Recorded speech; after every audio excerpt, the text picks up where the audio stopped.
कोरेगाव तालुक्यातील रहमतपूर औंध मार्गावरील जयपूर तालुका कोरेगाव येथे भरधाव आलेल्या कारची दुचाकी व छोट्या हत्तीला टेम्पोला जोराची धडक बसली।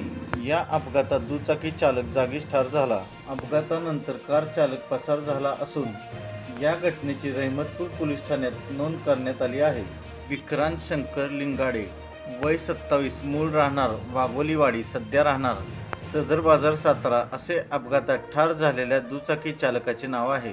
याबाबत रोहित सुरेश पवार राहणार वडोली निळेश्वर तालुका कराड यांनी रहमतपूर पोलीस ठाण्यात फिर्याद दिली आहे।